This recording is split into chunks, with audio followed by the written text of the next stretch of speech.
Hello. Hi, Slice. Good to see you in chat. Greetings. I'm Nathan. I am the DM here, and we are Story Reckless. We're playing some D&D, and we're playing Descent into Avernus. And we're finally at a big conclusion point, a thing that you've all been working towards for so very long. But before we get into that, let's do some other intros. My name's Claire. My pronouns are they, them. I am still playing Kadam, who is still a half-elf grave cleric and werebore. No more tentacles. No more tentacles. No more tentacles. It's just a phase you were going through. It was a very brief phase. I thought I would try it out and decided against it. I'm a mammal. My name is Olive. I use she and they pronouns. Tonight I will be playing Calliope de Mal, aka Legend, aka 4/5 of a Air Genasi. But we'll see what we can do about that.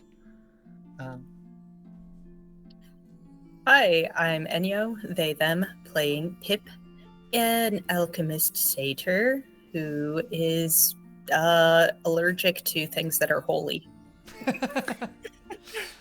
Sorry, it's just allergies. It's just allergies. Yeah, it's been rough.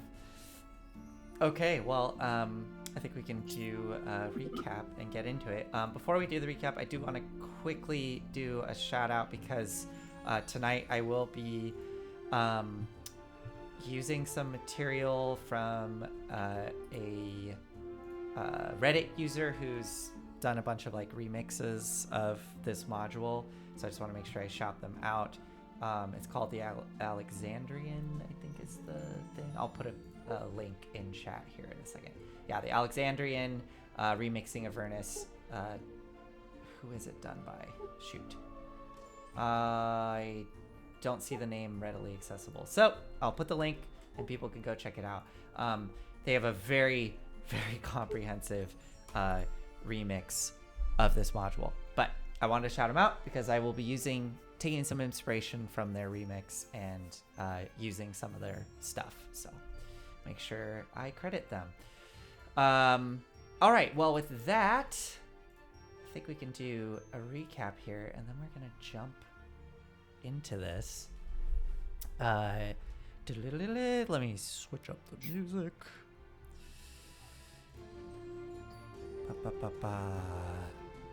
There we go. So, also let me know if my levels are good. They look okay to me on my side. But just let me know if I sound quiet or loud or anything. So, last we left off, you all defeated Trontalox, the demon commander that was trying to make their way into the alabaster citadel that is holding the Sword of Zariel. And you managed to convince Yonder to not valiantly sacrifice himself to hold back a wall of demons. I don't know about valiant, but you know, Valiant, in his mind, perhaps. Convince them to flee with you. You all ran for the doors, and Kadam, you managed to see the phrase at the bottom written in Celestial, something to the effect of only the pure of heart will open this door. Something to that effect. But Against evil we stand united. yes. Only the pure of heart can pass these holy gates. Yes. And you gave it a try. You walked up to the doors and pulled them open, and indeed they slid open, bathing the area in bright, shining sunlight, which burned away the demon ichor and began to burn the demons, as well as making Pip feel very uncomfortable and receiving some burns and nausea. You all fled inside, closing the doors behind you, hearing some loud thumps and bangs on the other side, which quickly faded. And you found yourselves standing here inside the great halls of this alabaster citadel with the Sword of Zariel there in the middle, wedged into a chunk of a Vernon rock, faintly glowing a bluish green light. Pip, you started to feel more nauseous, more dread, a chill run up your spine, and then a weird sensation of pleasure. All of the little things that you've been up to through this campaign seem to all be kind of culminating in this moment. All the people swimming around in your head and all the deals you've made. Calliope, you were out on the floor trying to regain yourself after losing your leg, and Kadam and Valor and Lulu all strode towards the sword. Well, Calliope's on my hip, remember? That's right. I'm carrying her. You are carrying Calliope. I'm Calliope just is taking a little nap. very I'm just out of- eepy. Just eepy. Standing there before the sword, yeah, zap you, poke it. We're getting there. Yeah, you were maybe about to. But as you stood there before the sword, Yale's ghost or spirit, some form of Yale appeared before you and informed you that before you could claim your prize, there was one final moment that must happen, something that you must see. And you felt the room fill with white light and felt the pits of your stomach drop as you were pulled into somewhere, a vision. It's hard to say. So, this is where we're going to pick up.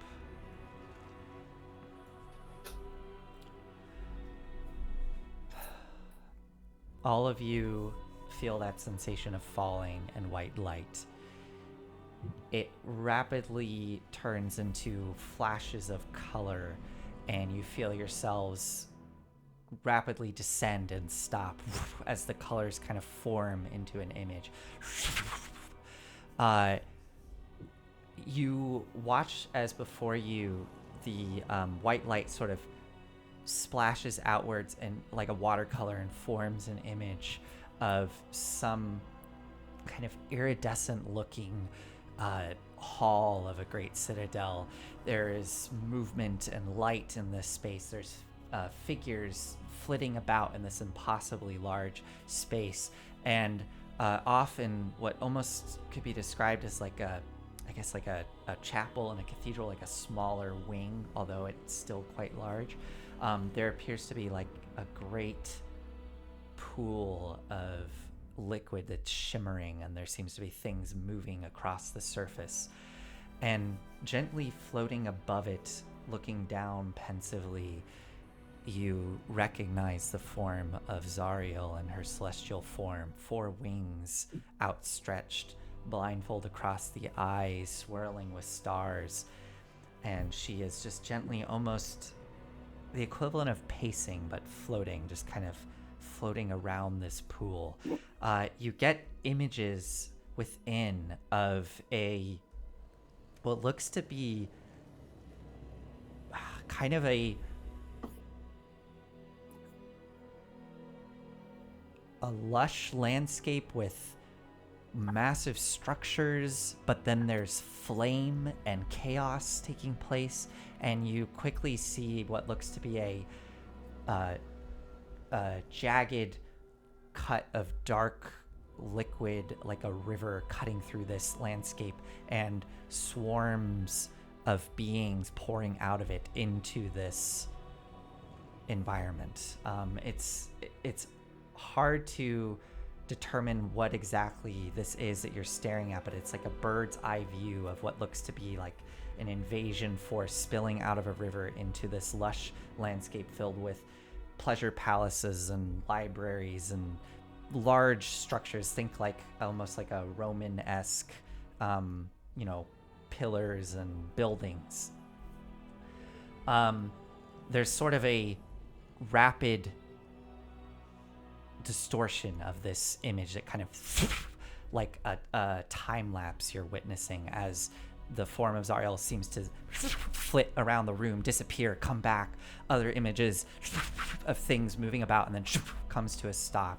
You see she's now down on the ground, leaning over the pool, looking even more closely. The landscape has turned into cracked, burned ruins. There's still remnants of buildings and lush gardens, but there is clearly a trench line that has been formed, and armies that are clashing with each other at the banks of this river. You see her gently kind of move her arm, and the whole image seems to shift to another portion of wherever this may be, and you see more battles raging. One more shift of the image, and final one, she's rubbing her brow, and you see that there is no hint of green. All of the buildings are smashed. The war has pushed far beyond the banks of the river, and there's just flame and cracked earth and armies clashing.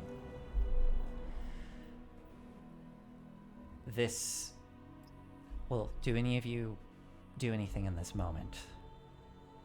As you're witnessing these moments flash past you. Does Calliope see the sword anywhere in the scene? It's at her side, sheathed.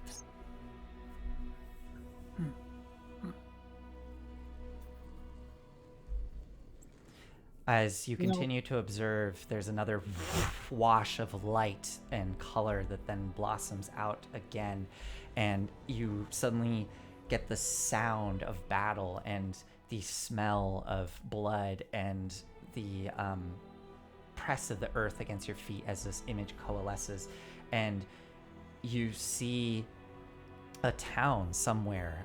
It's like a relatively small village, and there are waves of squirming, writhing demons pouring out of a tear in reality, ripping across this town. You hear the screaming of people. They're being torn to pieces and strewn across the earth. There is a flash of luminous sunlight in this dark evening setting that you find yourselves in, and bursting from the sky, you see Zariel gliding down to meet this incursion of demons. There's another warp in the image, and you see a impossibly infinite starscape, and you realize it looks almost to be like liquid lapping against the shores of some sparkling beach. And you see Zariel is down on this sparkling, glittering sand. She looks tired, and curled around her, gently holding her with her small trunk, is the small little golden form of Lulu as they rest here on the beach. And there even seems to be some glistening starscape tears that are gently coming out from under the blindfold of Zariel. There's another distortion of the image, and you see Zariel once more over that pool. More destruction. Another flash, and Zariel stands in a desolate wasteland. Cracked earth, dust.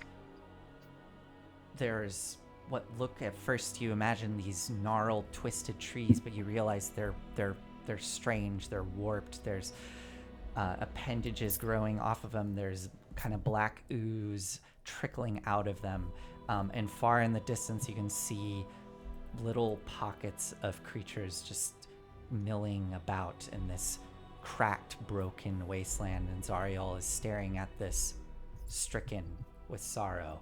Another distortion, and she is sitting once more with Lulu, both of them looking at each other, and you can start to hear what sounds like conversation drifting in and out. Just as Lulu's voice starts to drift in. I mean, why just stand by? Why stand by and watch? We can make a difference. You did it once before. You saved all those people. I know we can make a difference. Like, why not try? Another distortion of the image. You see Zariel standing, stern in her face, looking down at that pool with the raging war taking place below. The landscape now is, you're realizing, you recognize as the cracked and burned landscape of Avernus. her face is cold. And she turns her back on the image and walks towards you all as once more the whole environment seems to except this time you see Zariel stays as everything else around her shifts and blossoms out as she strides towards you and comes to a stop as it all coalesces behind her. You see a massive structure forming up behind her, a huge archway with a swirling portal behind it, held within this archway as she stands there, putting a hand on the pommel of her sword. A small figure flits into your view as you see Lulu fluttering in, flying up next to her. She has armor pieces on, helm, chest, things on her legs to protect her as she flutters and hovers there at Zariel's side. As you look around, you realize Zariel is standing in front of an army of Hell Riders. As she looks at them, you recognize standing more out in front of this army, kind of almost in line with Zariel, you see the generals of Haruman, Yale, Yonder, and Olanthius.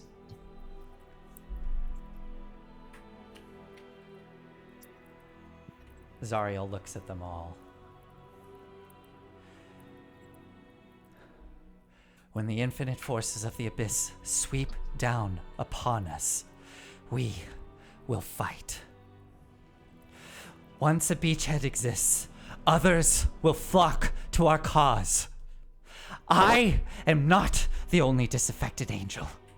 Give them but a chance, and they will seize it. She turns towards the portal. With me. Charge.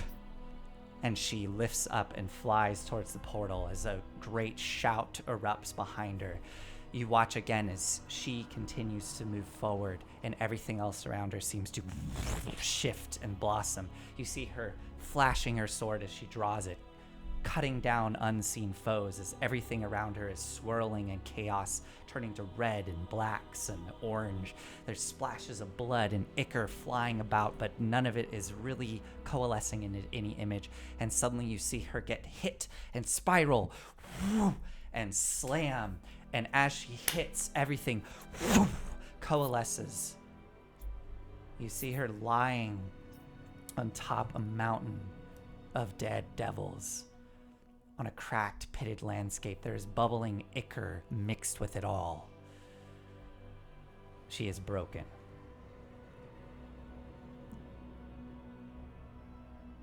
You hear something behind you, movement. And you see gently striding up this mound of corpses is a tall devil with skin of maroon and crimson, dressed in robes of black and gold. He has an elegant jawline, high cheeks, and two impossibly long dark horns curved gracefully from his forehead. He comes to a stop at Zariel's crumpled body and kneels, gently scooping her up in his arms, brushing away her matted hair from her face. Her eyes flutter open to behold this figure, and you see her tense. His face just softens.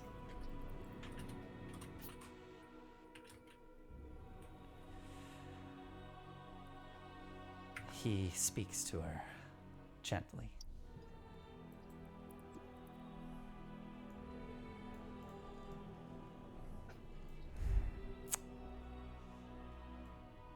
I look at you, and I see that you're in despair. You thought you could make a difference. But here you are, on a field of dead friends.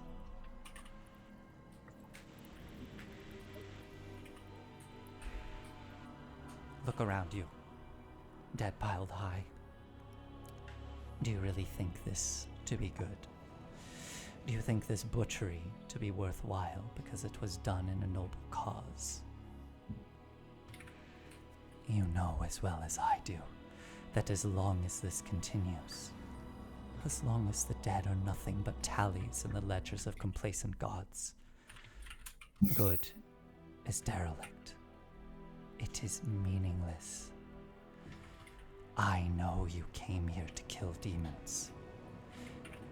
You think you have failed. She seems to struggle in his grasp, but locks up as he just continues to stare at her. I think you have barely begun. Which of us do you think sees more clearly? I offer you something simple. A chance to continue your fight.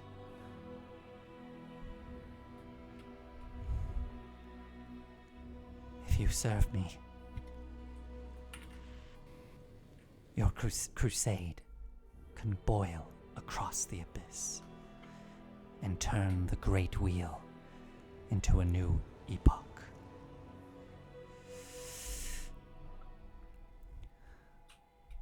There are tears streaming down Zariel's face.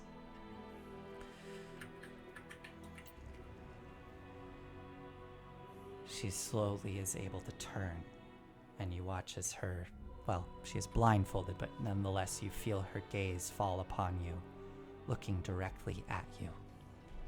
Each and every one of you, you feel this, staring at you.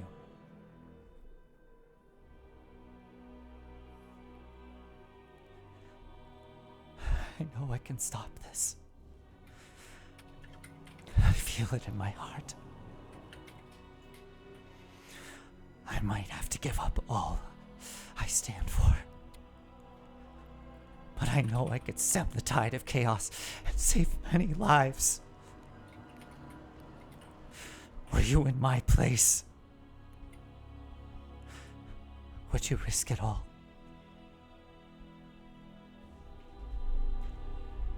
What do you all do as she stares at you?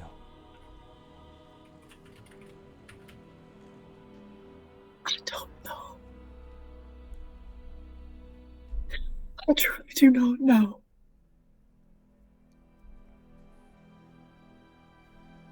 But I am not in your place. I have seen much more than you. And I cannot condone your decision.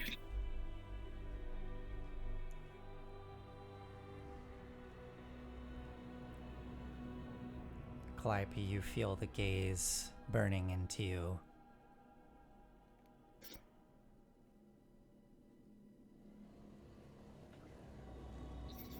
There are other ways. There's always an answer. You didn't have to do this. Don't take the choice offered by a devil.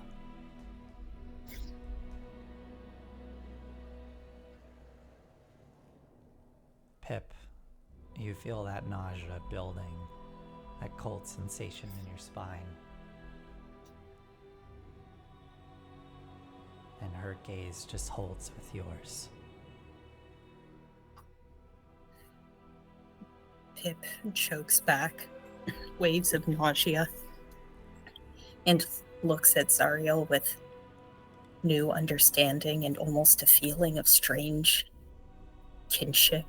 Just says, I've made my fair share of devil's bargains. How can you be so sure? How can you be so sure you're doing what's right? You were supposed to turn the great wheel, but it seems like you're just running in place, growing in butchery, and nothing's changing. No. If you're gonna run, you need to run to a better place. Not just drag everything else down with you.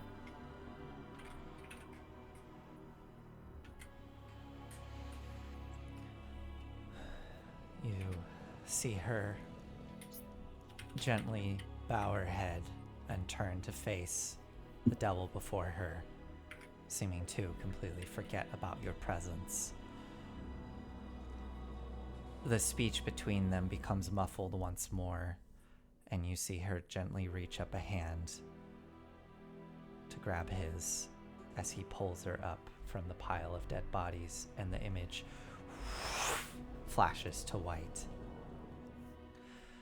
You feel that falling sensation once more, and everything washes back out, and you find yourself standing again within the Citadel, the sword resting there before you. Yale floating, looking at you all.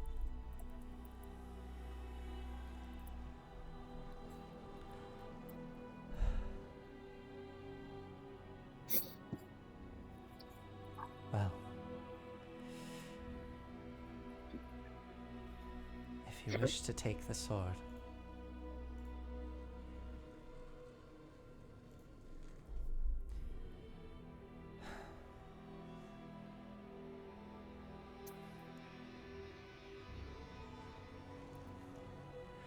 there's only one way to find out if it's deemed you worthy.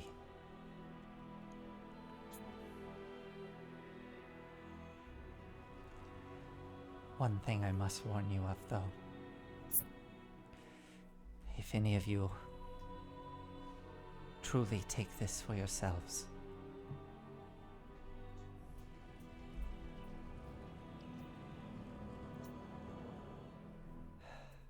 the person you are now will be no more. This blade will change you.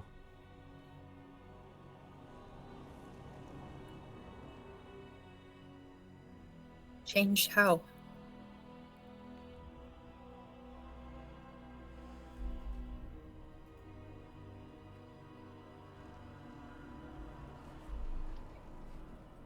As far as I can understand it, it will make you into your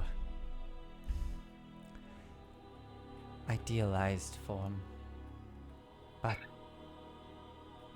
a piece of you will be gone. It will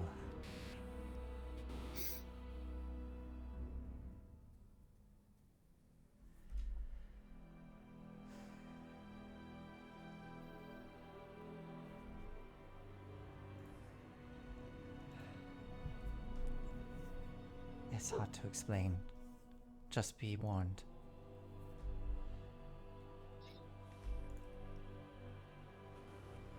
Do you think that the world would be bettered by that? Sorry, did you say world or war? World. World. She kind of looks away from you for a moment, thinking, and looks back. There was a time I would have said, of course. But that was before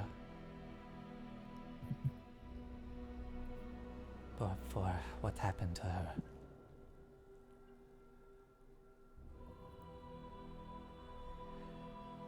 And this sword, though, it will do everything it can to avoid something like that happening. So if it chooses you, it must have a pretty good feeling about you and your odds. Yale, what are we supposed to do with this?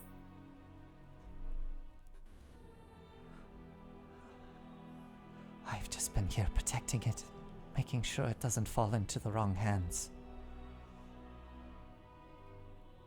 Beyond that, I'm not sure. If you are indeed able to pull it from this stone and take it with you, my task will be done.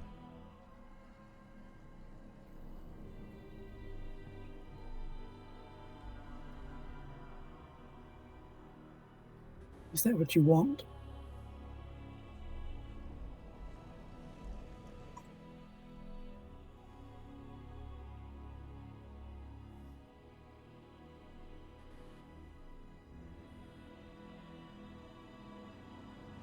just want to make a difference. You already have. People know your name, Yale.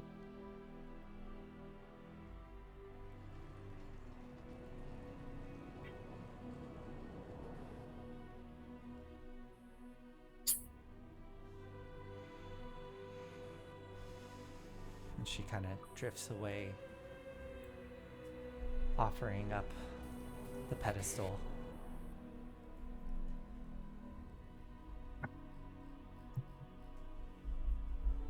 I've pictured this. I've pictured taking this damn thing, cutting the chains, letting Eltrell back up, putting it where it's supposed to be. Seeing Zariel go through that. It's like she stopped being a person. She was an instrument. She turned herself into an artifact. The way that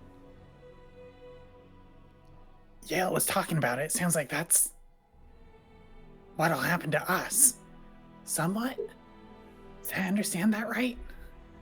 You'd turn us into a single-minded vessel? No, my impression was that the sword would work against that. Yeah. I could use some help, I think, on that front. Talking about... Hey, Nathan, Yeah. could you clarify for us? Yes.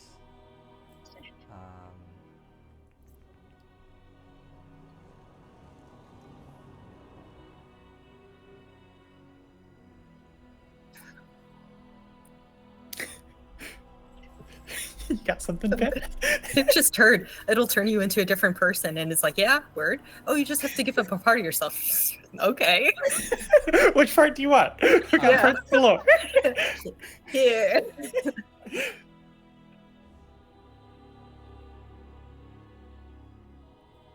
I think... Yeah, so I guess Yale...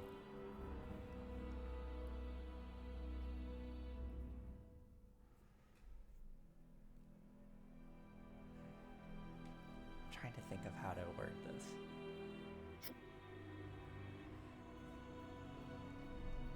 The blade, it will turn you into an idealized version of yourself, and the beliefs that you hold dearest in your heart will move to the forefront, and you will pursue them and defend them with everything in your being.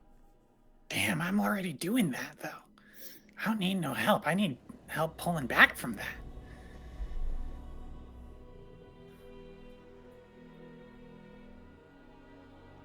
You will also... You'll become more of a celestial than who you are now.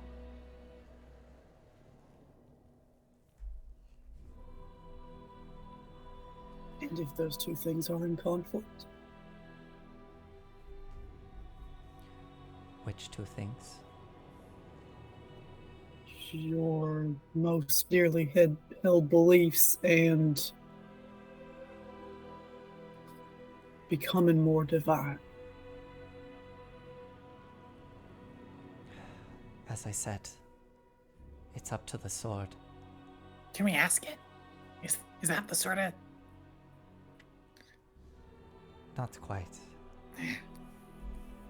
It will communicate through feelings.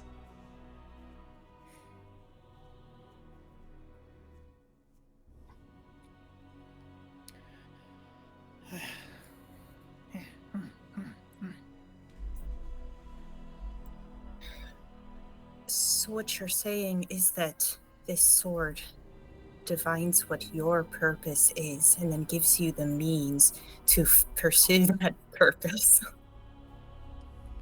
Yes, if it deems it worthy.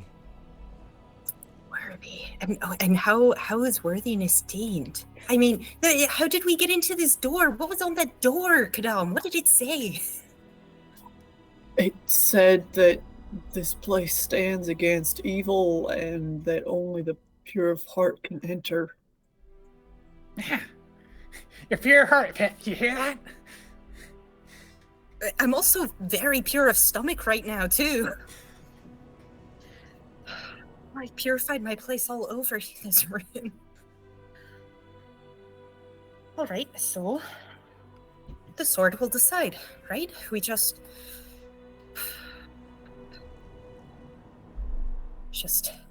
communicate with our emotions, and if the sword deems any of us worthy for what it needs, it appears.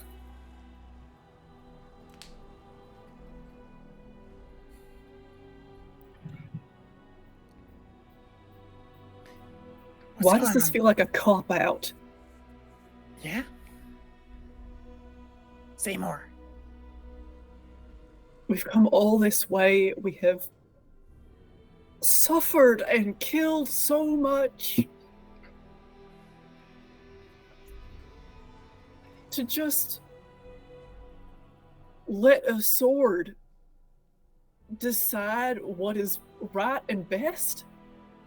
I want to know the algorithms behind the sword. I think that's not what I'm hearing. I'm hearing it sees what you think is right and best. And it just kind of, polishes that up a bit. Multiplies it. I don't know what that's going to look like. I'm scared. I'll admit it. I could see myself doing the same thing that Zariel did. If left to my own devices, if I had more power, if I didn't have folks checking me. That's the thing. This is only if you wield the sword for too long, though. You just need it long enough to cut the chains. And then one more thing after that, I'm sure. I'll do it. Will ya? Pip. You've been, if you don't mind me saying, somewhat fair weather. That was the most determined thing I think I've ever heard you say. And it makes me skeptical. Do you know what that means? Are you gonna free El Terrell? Can I trust you with that, Pip? If you don't trust me, then you take the sword from me. Would we be able to? Yeah.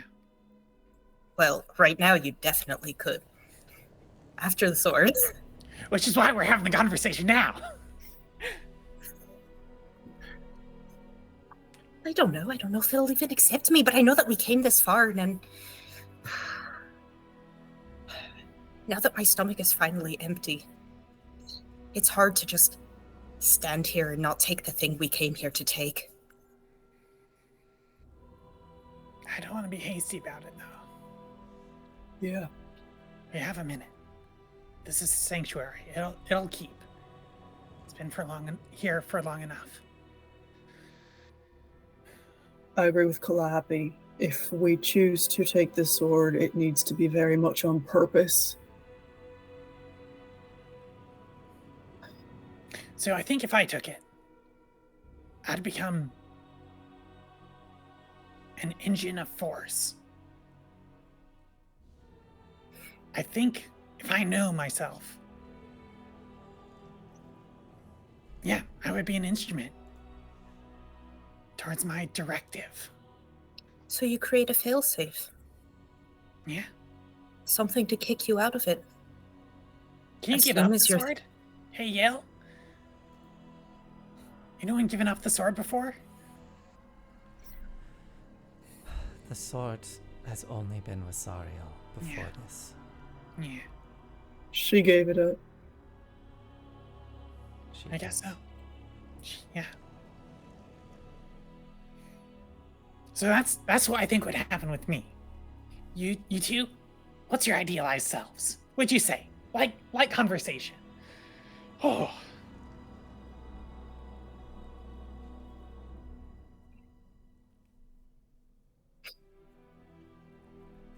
I like How- to think. Hmm? I like to think that I would be very mortal.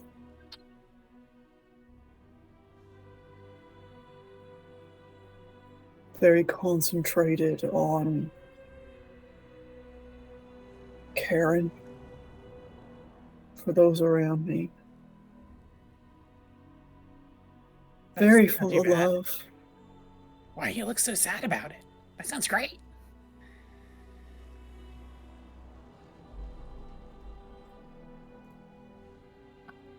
Yes.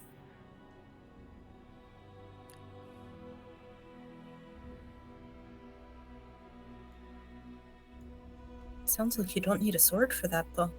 Yeah.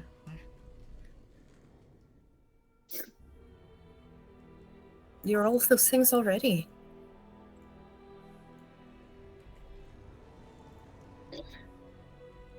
I want it very badly. Because it seems easy. And I'm so tired.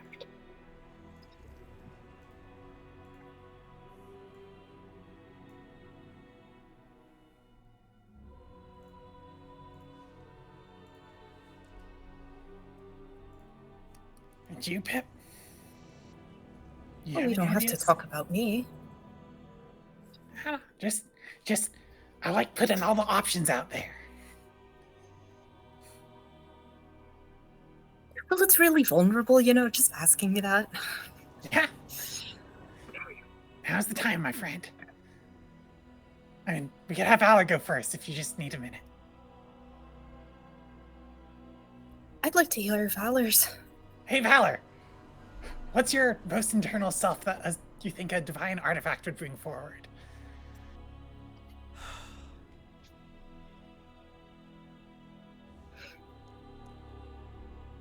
That's a very good question.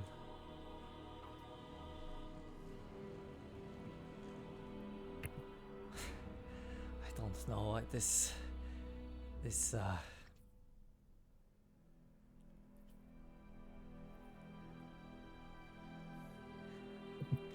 I've never thought of what I've done as being righteous or worthy or holy or any of these things.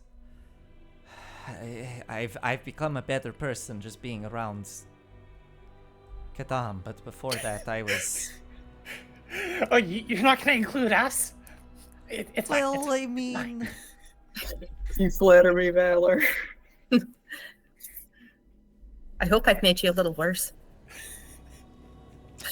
I know I have. no, I am partially joking. You've all brought things into my life that I greatly value and see as positive. But I don't know what my idealized version is. I was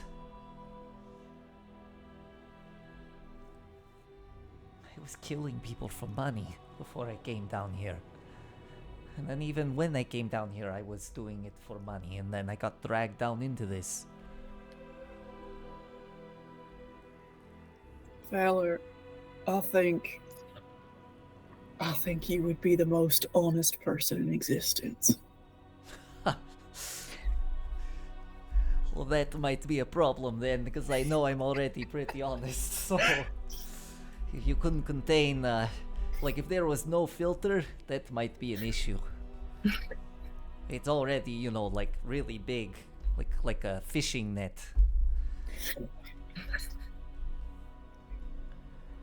That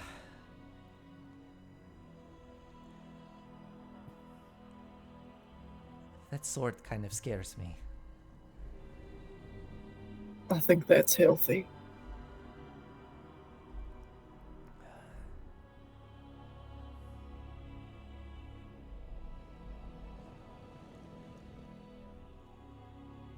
What about Lulu? I mean, as Zariel's friend, it feels like you're both the most and least applicable here. She's been kind of like 1,000-yard stare this whole time and sort of snaps out of it as she hears her name.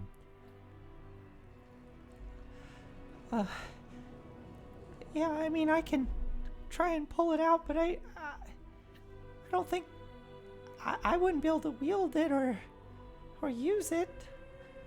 I'm not sure because I'm sorry, so much is coming back. You all, I'm remembering a lot. It's really overwhelming. Oh. Do you need a cup of tea? Yeah, that would be nice, but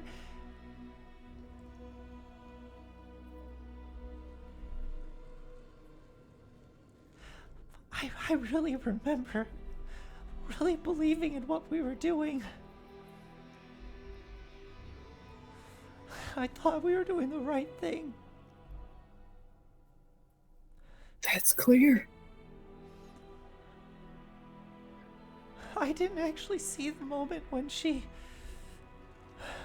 I don't know if that's what happened, but...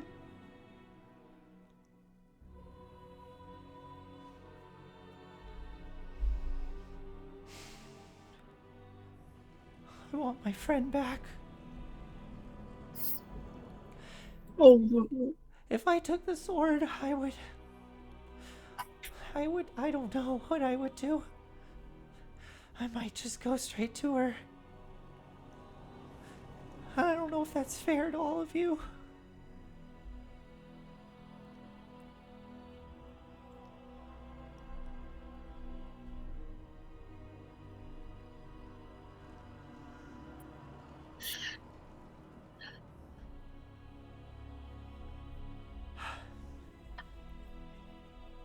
Yonder? I'd like to cast a veto on that one. Sorry, my friend. I'm glad I you're would like to still with hear us. what he has to say. I have reservations, but go on.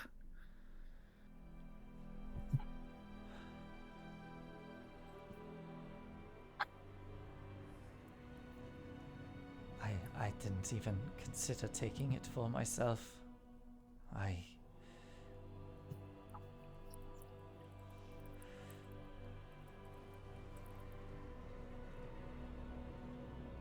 still have a lot of work I need to do.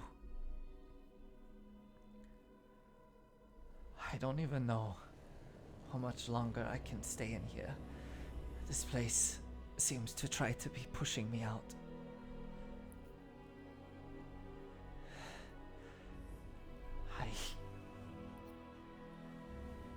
I feel very weak in here. And you can see he's like squinting severely with all of the bright sunlight that's filling the room. And he's staying very close to Lulu.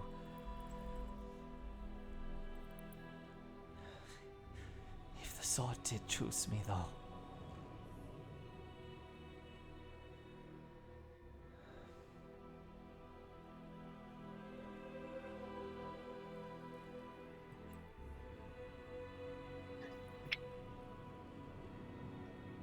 I don't know.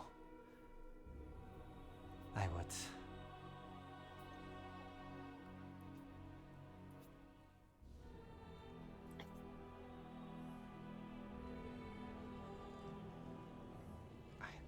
I couldn't say. I like to think that I would become a better person and I would.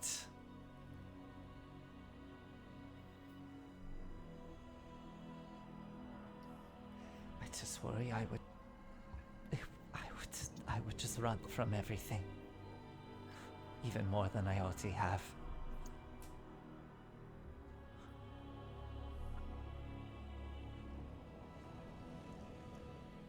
I think there's a lot of bravery in saying that.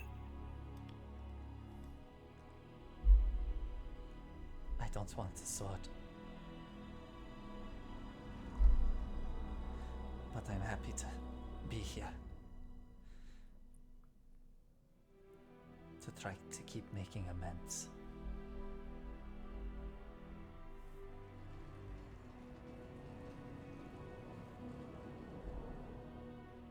Turns back to Pip, Yep. looking expectantly.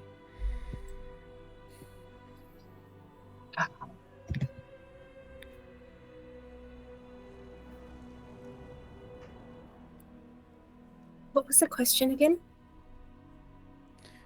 Just in your own self-assessment, if somehow a magical artifact brought forward, I don't know, your innermost self and amplified it, what sort of person would that be?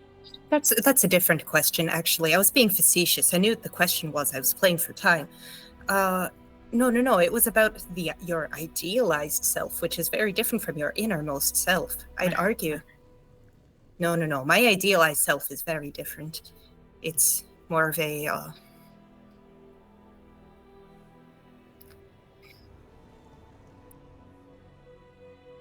competent, universally beloved.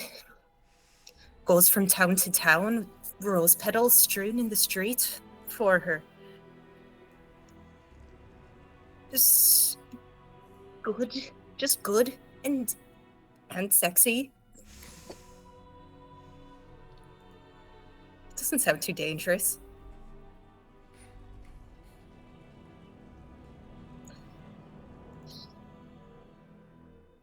But if I have to be honest with myself, it's mostly it's a sword that gives you a purpose. What more do you look for in life than that? Yeah. Ability to draw back from a purpose for me. Well, good for you. We're different people. That's how it is. Okay, we got kind and loving Gadam. We got sexy and good Pip. We got instrumentalized Calliope. We got two honest Valor. And I need some more time to find myself yonder.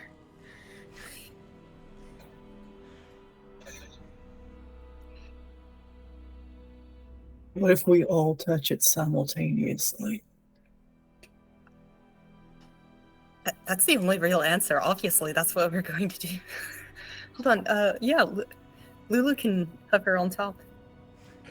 We can all get there. Yeah, sure. Let's do some experiments.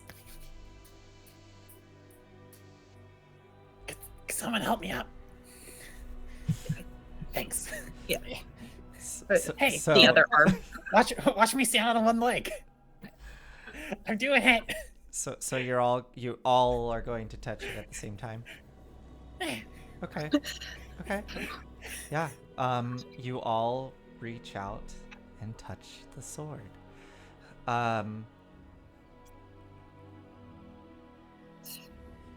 Nothing visibly happens. But all of you feel kind of an internal wave of emotions and sensations. I think simply put, Kadam and Calliope, it's like a radiant warmth that comes off of it that's very pleasant, and a like almost tingling like electricity, this like energy building in the hand that is touching it. Pip, the nausea gets stronger. There's oh no! this Celestial life is not for me. a yonder as well is kind of immediately pulls away. Valor just seems to kind of scrunch her face, looking around, like uncertain if there's something happening or not. And Lulu just looks a little more relieved as her trunk is resting on it. Pip's gonna help Yonder to lean against the wall. Yeah, well, Yonder stays close to Lulu, so he will lean against the dais. Lean against. Yeah, and he kind of looks at you and goes, I think if I was to leave Lulu, I might just die. This is really unpleasant. Valor just kind of looks at you and Kadam and Calliope and goes, was something supposed to happen? Did you not feel it? It was all like electricity. Just feels like a sword to me.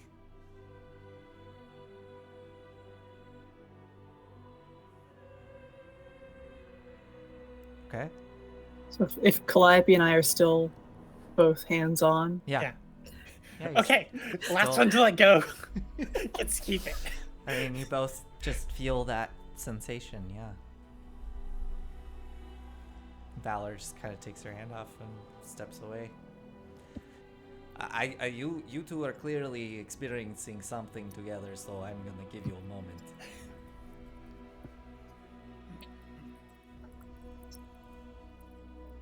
what do we do, Calliope? We free Elturel. Right. That's why we're down here. It is. And then I would like to go home. I don't think having the sword would let you go home. Unless you gave it up. Somehow. I would like to think that I would be able to. Yeah. I could see you doing it.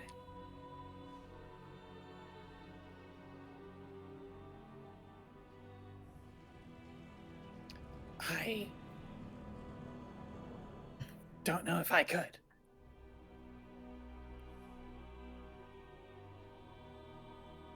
I think that if you had the sword, you would free El Terrell and go on to do many great and terrible things.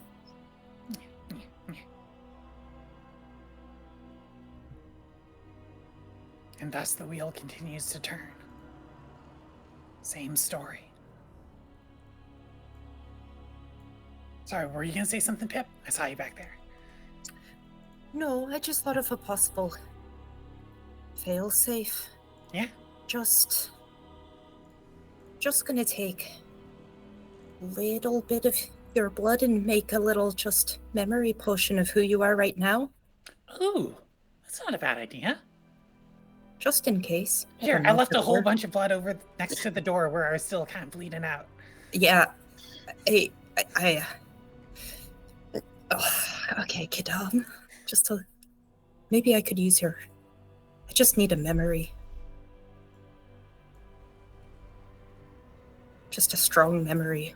Or blood.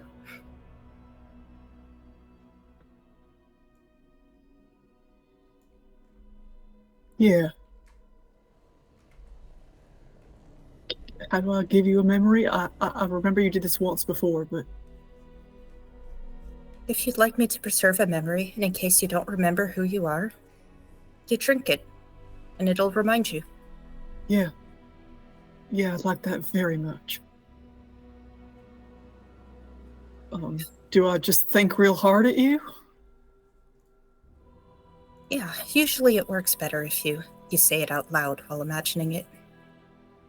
You know, I've only done it 3 times now.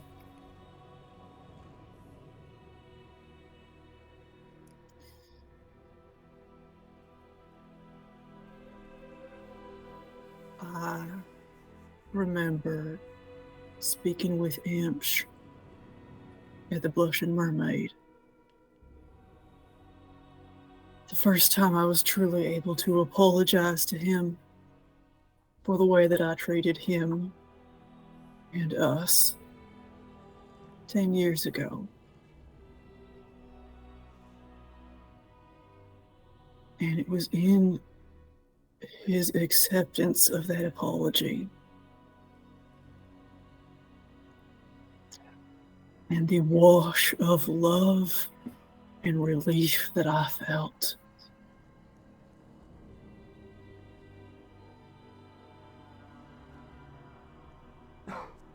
that I think that he truly was the person that I want to be.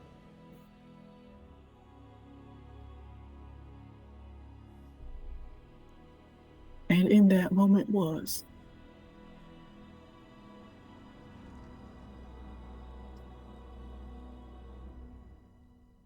That's the Kadam that I want to be able to be.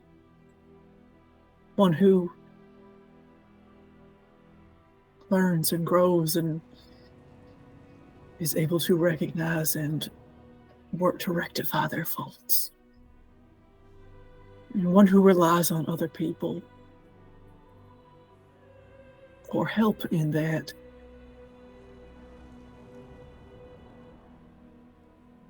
Someone who is able to lean upon others and be leaned upon in return.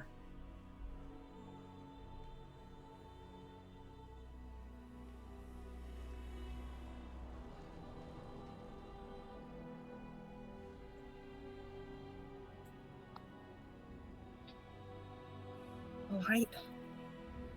You can feel that memory. That's what I'll put in. Calliope, do you have one, or should I just go scoop Just up use the some blood. of your Just use innards? the blood. That's fine. You're more of a molecular type. That's the nicest thing that you've ever said about me.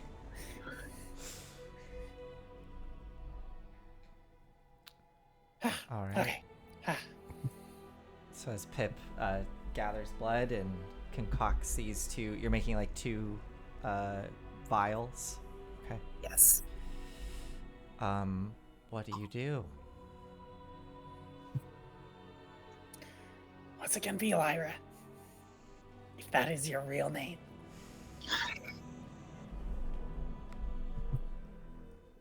If you think I'm going wrong, please tell me.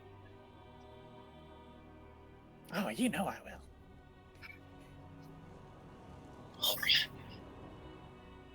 And I will take the handle of the sword and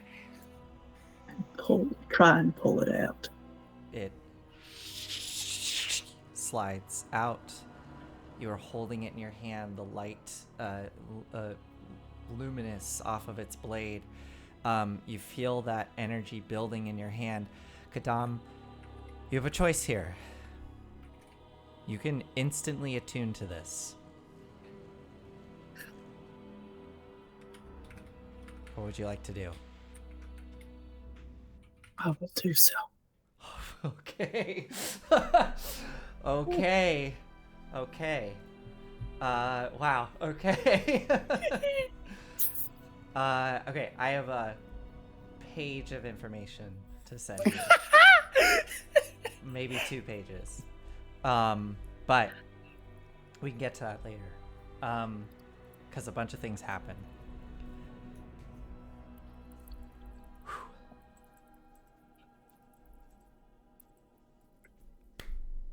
I'm sweating. All of you see Kadam's eyes just become white, and Kadam starts to glow. Kadam, you suddenly kind of feel a sensation on your back, and just this like surge of energy and warmth coursing through you. And oh my god, how would this work? I guess the armor you're wearing is magical, right? Because it's the mithril. Okay.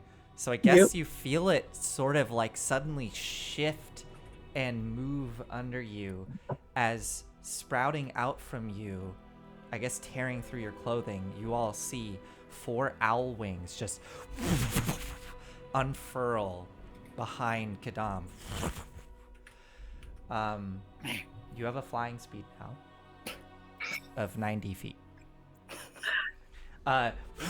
The wings unfurl, glowing with energy. And then Kadam, this is kind of up to you, and you don't have to come up with an answer right now, but your personality is going to fundamentally change here. There's the list of like flaws and traits and all that you can like roll and pick or whatever, but I think just think about what you think makes sense for Kadam and how Kadam would change in this moment. And again, you don't have to answer right now. This could be something for next session. But Kadam, I think a piece of Kadam is now gone. And Kadam has become this probably, however you think, however you want to interpret that, right? The idealized version of Kadam, a celestial version of Kadam, something has fundamentally changed. Also, as you look around, your vision is the most clear it's ever been. You are actually, I don't think there's any illusions. Does anybody have any illusions up? I don't think so. I'm looking at Pip, and I'm like, It you still still look like looks like a knoll. that's right. So, I think that got burned away though immediately. okay, yeah. Right? But your vision is the most clear it's ever been as you look around this space. And you are picking up on like everybody's little like micro expressions and movements and feelings around you like you've never have before in your life. You have advantage on all insight checks. So I would like in this moment for Pip to go ahead and make just I will give it your choice, deception or persuasion, kind It's of like, is anybody here hiding anything? I mean, Pip, you've been feeling incredibly uncomfortable this whole time. You've obviously been verbalizing it, but how are you feeling in this moment? Like, are you thinking of, because I'm kind of inferring a lot here, but are you thinking about all the stuff like with Gideon, with Mad Maggie, with Gargouth, with whoever else? Yeah. Pip is kind of just going through the list of like, who's coming after me? And top of the list right now is I almost said Gargouth. No, not Gargouth. Gideon. Okay. And Pip is just thinking like, there's no need. They don't need to know. They don't need to know. They don't need to get involved because obviously I'm not going to take the sword. And this is not something that needs to be talked about. Okay. So, yeah, if you could make your choice kind of persuasion or deception, this is you just trying to like,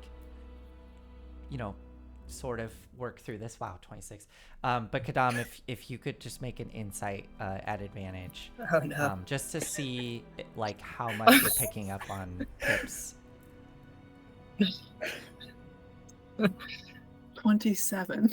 Wow, Oh. Pip got a 26. Oh my god. Okay, so yeah. Wait, hold on. Insight's gone up because we just leveled up. So is it So it's 28. Okay, yeah.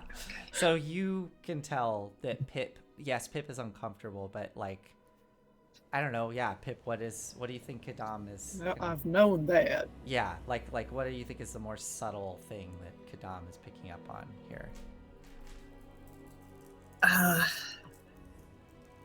I think the way that Pip is really seriously avoiding looking at the sword or making eye contact with Kadam is suspicious, where Pip catches herself every once in a while and then looks at Kadam as if it's like, oh, it's casual. I'm not hiding anything. Okay.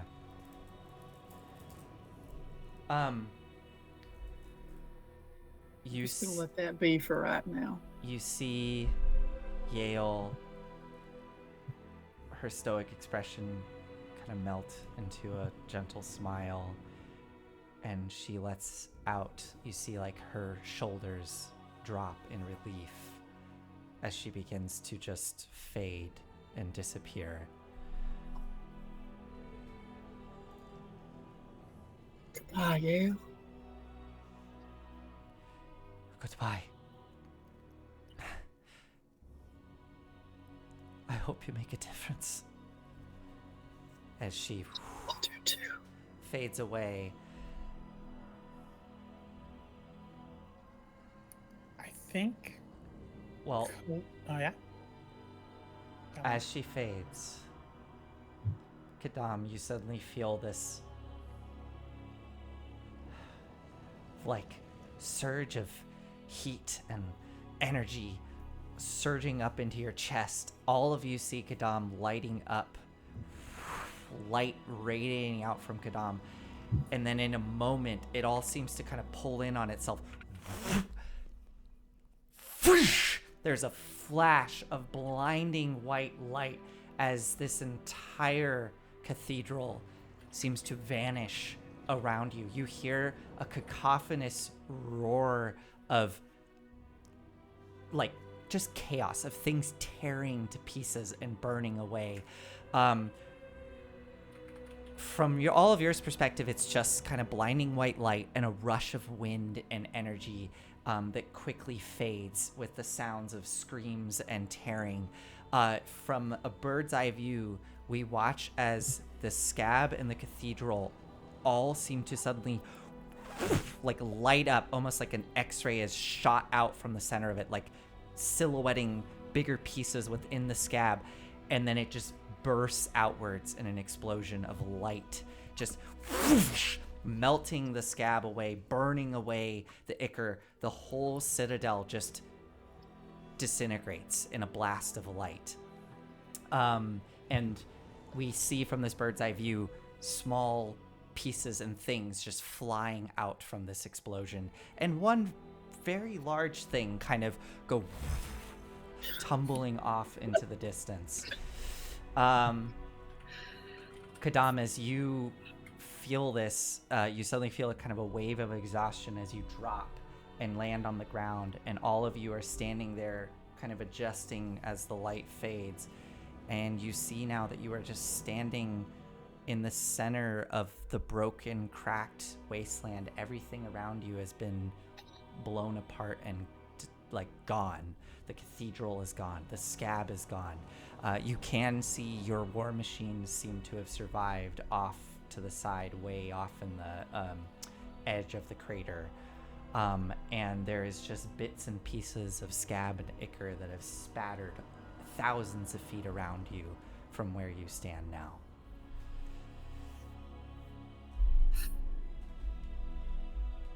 Fuck's sake, that's a bit stronger than Dawn. Kadam, are you okay? You still I'm get not sure. on? Well, I'm not sure if I'm okay or not. And I'm still trying to figure that out.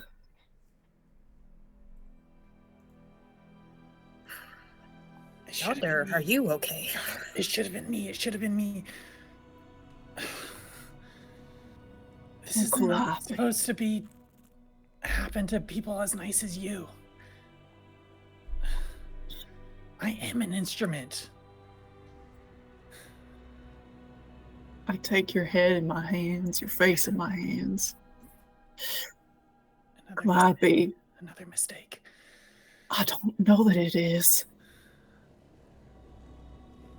And I would appreciate you letting me choose this. Yeah. Okay. Okay. Kadam, what do your eyes look like? Because you now have true sight. Your eyes have changed in some way. I just described them as turning white when you attune to the sword, but maybe like once that fades, what do they look like as you're looking at Calliope in this moment? I think they look like they do when I'm seeing something previously that is more than just kind of normal sight. Mm-hmm. Like when I cast Detect Magic, or there have been a couple of others, that inner lens is just kind of a reflective silver. Okay, yeah. So sometimes, like I think really when I'm staring right at folks, it's just the normal deep brown. But then when it goes off at an angle, there's that silver behind there.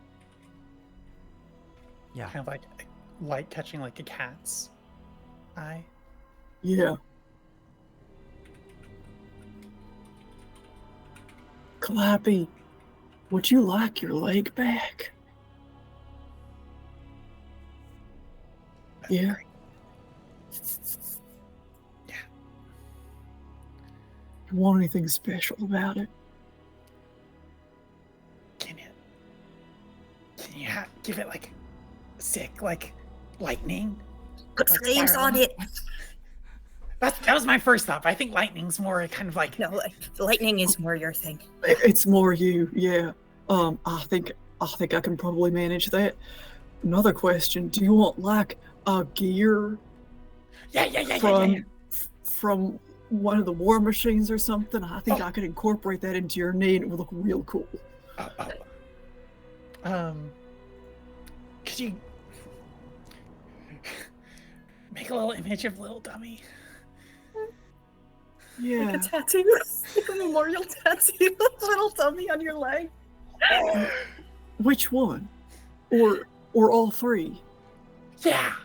Like All right. kind of connected by lightning. Connected by lightning. All right. I have an idea. Let's find a gear. There's a big pile of them over in Big Dummy right over there. Okay, that's also appropriate. You got big and little dummy all incorporated here. Wait, are you actually gonna put like a gear in it? Or is it like an If you want. Hell yeah! All right. So I'm gonna lay out this gear, which I'll like clean up, so we're not putting like ichor into her as well or something. And then I'm gonna put my hand like right above the stub of your leg and kind of figure out, all right, the knee's gonna be about here. And then I'm gonna cast Regenerate. Okay. Yeah. And if all goes well, Calliope, your leg will start to grow and extend. And I think it's almost a... Oh boy, that feels weird. Okay. My bones. I imagine you're going to be real hungry and tired after this. My bones are getting longer. They are, and you can see actually like this gray-blue kind of hologram almost of the bone forming, Oh wow. followed by all of the blood vessels and the nerves and the muscle and fat and skin, like Oh boy. coming in layers, Wow. like following themselves down the leg. If I could have the gear on the outside of the knee joint Mm-hmm. so that it turns when the knee bends. Yeah, like Perfect. it's incorporated with all the biomechanics of the leg. Yeah. Right. And then as the epidermis starts to show, there is like white lightning. I think Calliope's foot is pure white, and the up from that there is this kind of lightning twining up the leg, and within different portions of the lightning is Little Dummy as we first saw him, a Mhm. little mechanical creature, and then Little Dummy the sock puppet, Mhm. and then Little Dummy Sauron. Very cool. That's super cool. So yeah, Calliope, as this all finishes up, you now have this new leg with this beautiful design on it and this actual piece of war machine that has been incorporated into the leg to work with the biomechanics of your leg. Oh, that feels good. My bones. They don't. That's my bad leg. That's my good leg. Wait, where'd Trantalox go? I needed him to come back. Fight my other one off. I don't know if I can do another one today. Okay. We'll do like one a day. Sounds great. Yeah, I want a cool leg too. Do you still feel like Kadam? Do you want us to call you Kadamiel or something now? No, please Lyra? don't, Pip. No. Kadam too. Just get on for now, at least. Okay. I'm gonna need some time.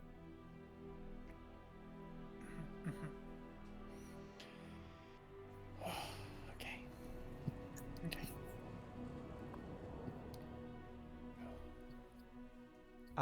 Claire, I have placed, just for now, I placed the item in your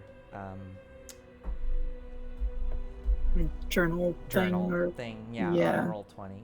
So if you wish to open that, You know what's interesting? I'm looking at this. For some reason, I just assumed it was going to be like a plus something sword, but I don't think it is. It's just a normal sword. Well, it has like a lot of other features, but Hackadan doesn't swing swords much anyway. yeah, that is the unfortunate thing. That Are you even proficient? It's No, I mean, unless this one's special, and if you attune to it, you're proficient in it. No, I'm not proficient in long swords. that's so funny. Just like hit them with like the flat side. yeah. I take it back. You were the perfect one. Oh, to get actually, Claire, don't read the very, very last thing. I'm gonna try to adjust that right now. Also, yeah, if your charisma score goes up. I don't know if you saw that. Yeah. So see, there's a lot of other things that the sword does. So. But yes, it is very funny that Kadam ended up with the thing that Kadam is not proficient in. Okay, great. I think I moved the last thing away, so you're good. You can read everything now. All right. Oh, wow. Okay.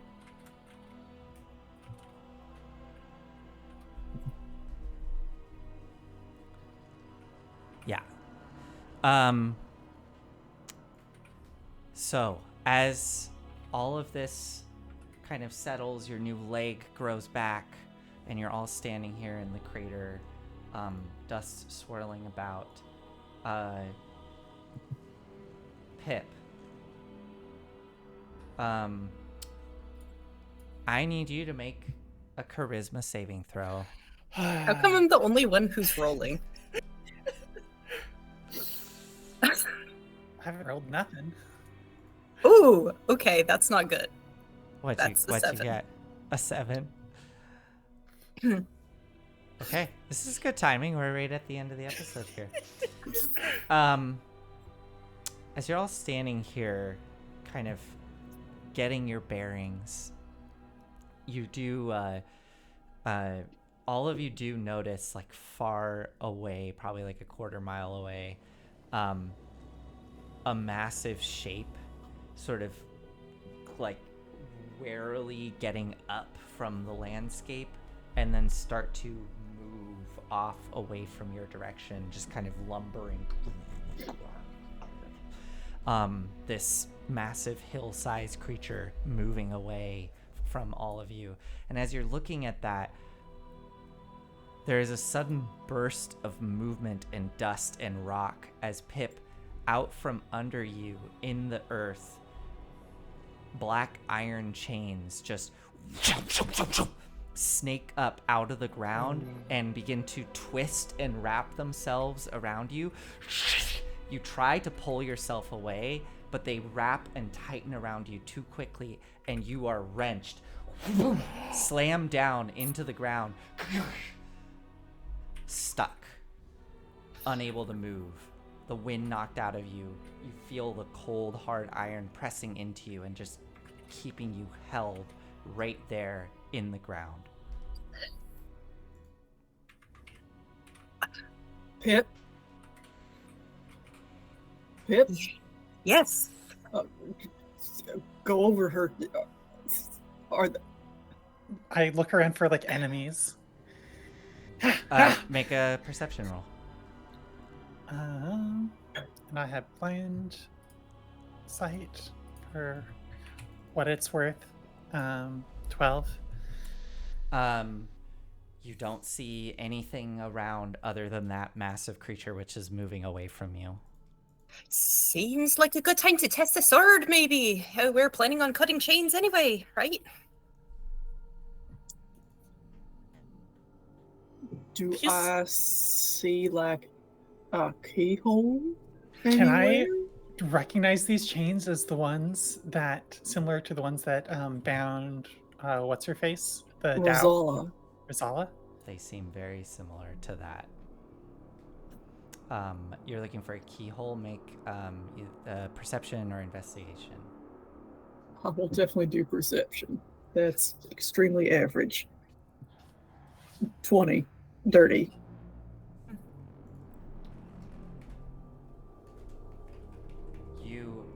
start to look over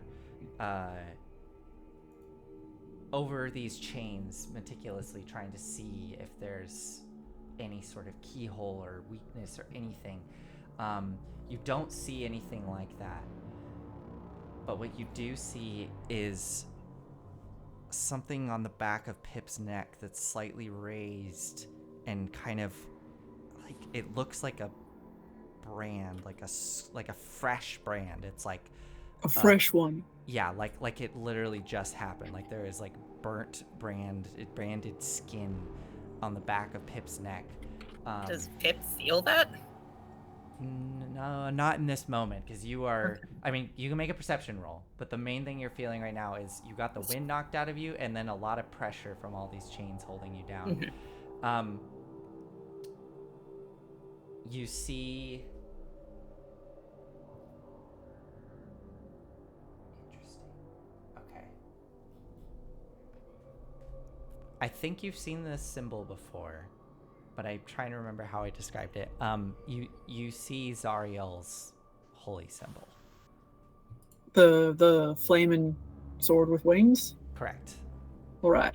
Branded there on the back of Pip's neck. And it looks like Do it I literally see- just happened.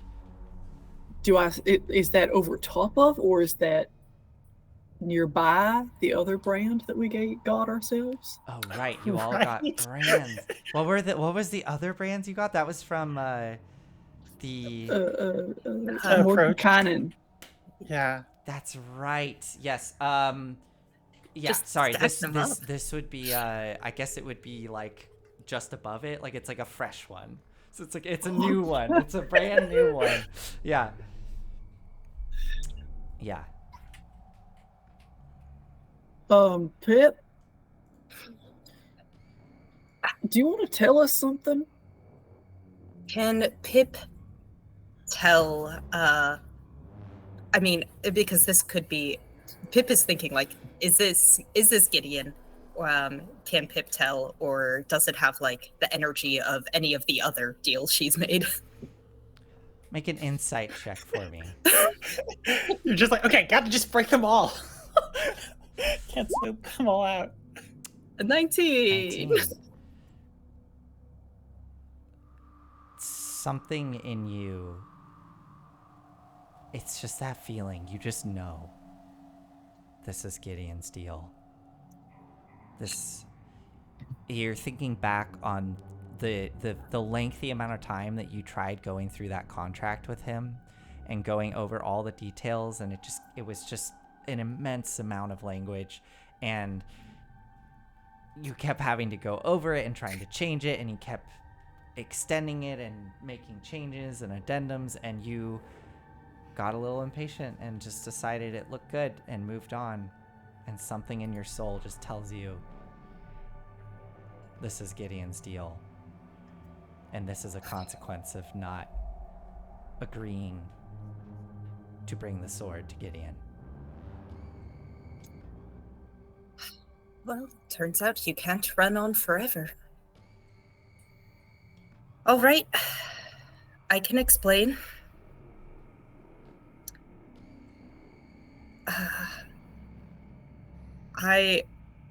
The TV person in me just imagines that as like scene. Yeah, that's actually You're no, at- actually that is a perfect moment of just That's- we can end there. That's yeah. great. Yeah. Yeah, we'll pick this up next time and see what happens. And in fact, I think this will be the end of this chapter, so we're gonna start the next chapter here and see what happens. Thank you everybody for joining. Looking forward to seeing you all next week. And yeah, we're coming up on it here. We're getting into the kind of final moments of this campaign. I mean, we'll see. There's still kind of a lot to resolve with the whole El Terrell still being in hell thing, but you know, we'll see. I need an hour to remake Big Dummy, please. Yeah, I feel like we could do with a short rest, essentially. Yeah. Mhm. Yeah. How am I supposed to make my potions when I'm tied up? Yeah. All right. Well, thank you, everybody. We will see you all next week. Bye. Bye.